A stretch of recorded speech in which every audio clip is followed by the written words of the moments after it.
Follow and engage. So, what do you do when you find a niche-specific and truly authoritative account on Twitter? First of all, they have to meet all the criteria listed in Video 5. Assuming they pass with flying colors, you follow them. Don't stop there. This is just the beginning. Once you follow them, you engage. Now, a lot of people have all sorts of misconceptions regarding what engagement means. Some people think that if they just click the heart button that they are engaging. They think that if they retweet that they are engaging. No, it goes beyond that. You actually have to engage in a one-to-one conversation with the person tweeting. You click the reply button. I'm not talking about the direct message button. I'm talking about the reply button. Here's where it gets a little tricky. You can't just use a stock answer like, hey, good post, or you're a genius. I admire you. I love you. No, that doesn't work. Those are worthless. Why? And true authorities get those all the time. They're credible. They know what they're talking about. So they get a lot of, hey, good post. You're a smart guy. You're a genius. So what? They get those all the time. You're not going to stand out. Remember, the whole point of engagement is to get on their radar. You want them to notice you. This is all but impossible if you're doing the exact same thing everybody else is doing. Everybody thinks that they're a genius already. Yet another guy piping up and saying the same thing is not going to register. How do you truly engage? Here's what I do. I ask questions. I know that sounds basic, right? But you have to ask the right question. You have to ask a question that indicates to the person loud and clear that you've read their post. Maybe you click through the link that they shared. Maybe you analyze their tweet. Whatever the case may be, your question must communicate this. Your question must get them to think or analyze or look at things with a new perspective. When you do that, you get respect. Why? You're pushing them. You're challenging them. You're not just asking a throwaway question that they already know the answer to. You're not asking something that they've answered 100 times before. You're basically letting them earn a chance to prove why people think they're experts. Most mature adults respect this. They're not scared by this. They're not threatened by this in any way. Even if you do come across somebody who has a thin skin or views this as an attack, you still gain authority and credibility because other experts are following that person. When they see that engagement, they quickly see that you actually have a working brain. Imagine that. You're not just a blind follower. You're not just another face in the crowd. This makes you stand out, even if the expert that you are asking questions to reacts in a negative way. It's on them. It's not on you because you're just asking a question.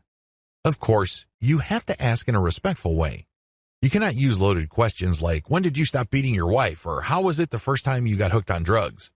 You see where I'm coming from? Don't ask those types of questions.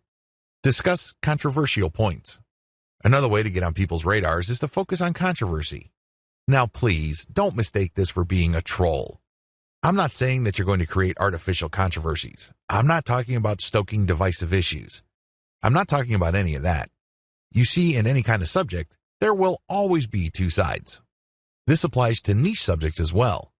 There's always the conventional wisdom, and then there is everything else.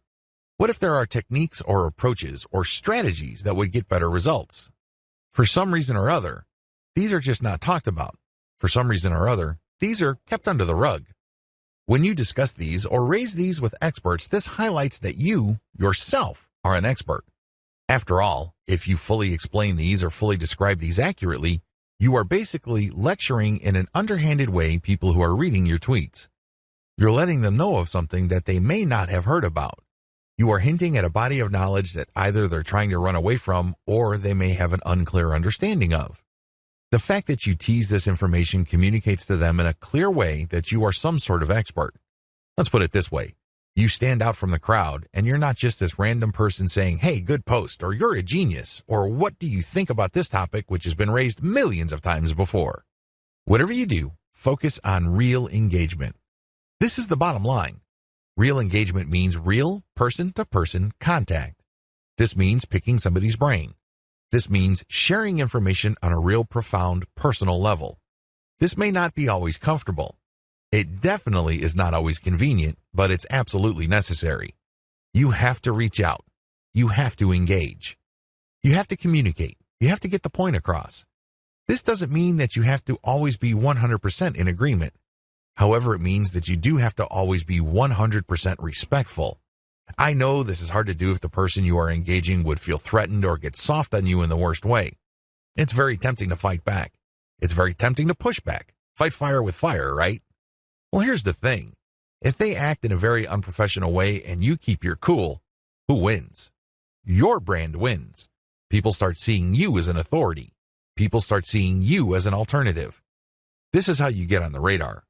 Either things work smoothly and they agree with you and will love to help you, or things don't work out. When things don't work out, you can still win. How?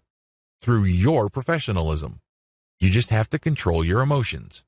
Twitter is notorious for flame wars, troll attacks, and all sorts of hassles.